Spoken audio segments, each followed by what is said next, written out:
بسم اللہ الرحمن الرحیم ایاک نعبد و ایاک نستعین۔ میرے پاکستانیوں، مذاکرات کے حوالے سے غیر سنجیدگی کا اندازہ اس بات سے لگایا جا سکتا ہے کہ مذاکراتی کمیٹی سے میری میٹنگ تک نہیں کروائی گئی۔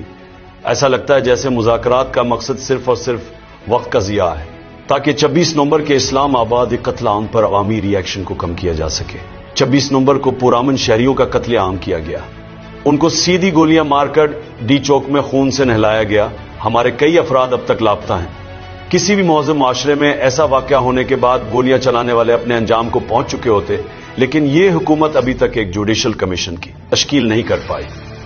جوڈیشل کمیشن کی حیثیت تھرڈ امپائر کی ہوتی ہے اور صرف ایک غیر جانبدار کمیشن ہی 26 نومبر اور 9 مئی کے شہداء کو انصاف دلوا سکتا ہے۔ اگر اس قتل عام کو دبا دیا گیا تو پاکستان میں کسی کا جان و مال محفوظ نہیں ہوگا۔ میرا واضح پیغام ہے کہ اگر مذاکراتی عمل کو لے کر حکومت یوں ہی غیر سنجیدہ رہی تو مذاکرات کو اگلی میٹنگ کے بعد روک دیا جائے۔ 9 مئی کا فالس فلیگ آپریشن بھی اسٹیبلشمنٹ کی جانب سے ہی کیا گیا تھا۔ اس روز چوکیوں سے فوج اور پولیس ہٹا کر خود ہی آگ لگائی گئی اور CCTV فوٹیج بھی چورا لی۔ ہم ان دونوں واقعات کی شفاف تحقیقات چاہتے ہیں۔ ہم نے اس سلسلے میں بارہا سپریم کورٹ سے بھی مطالبہ کیا۔ 3 سال سے اس ملک میں آئین و قانون اور انسانی حقوق کی پامالی جاری ہے۔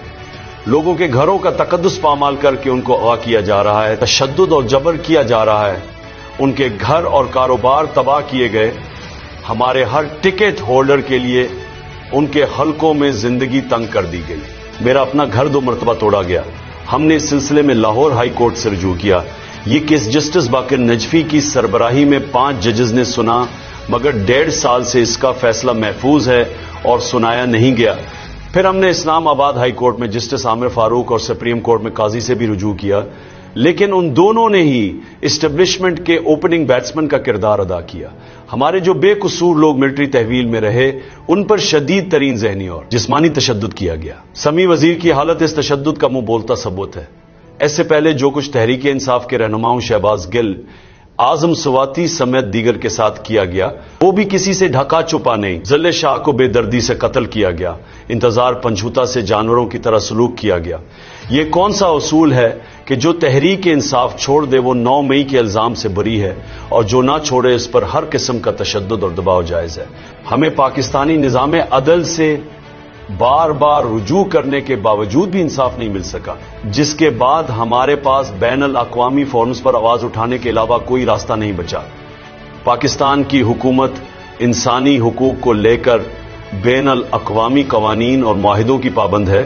میں نے وکلاء کو ہدایت کی ہے ان معاملات کو عالمی فورمز پر اٹھایا جائے اور پاکستان میں جاری انسانی حقوق کی خلاف ورزیوں پر اپنی آواز دنیا تک پہنچائی جائے۔ میرا اوورسیز پاکستانیوں کو بھی یہی پیغام ہے کہ پاکستان میں جمہوریت اور انسانی حقوق کا خاتمہ کر کے جنگل کا قانون نافذ کر دیا گیا ہے۔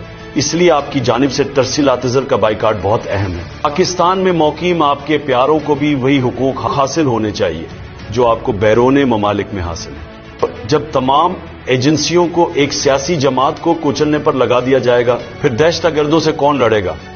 یہی ریمارک سپریم کورٹ کے ججز جسٹس اطہر اللہ اور جسٹس مندوخیل نے بھی دیے۔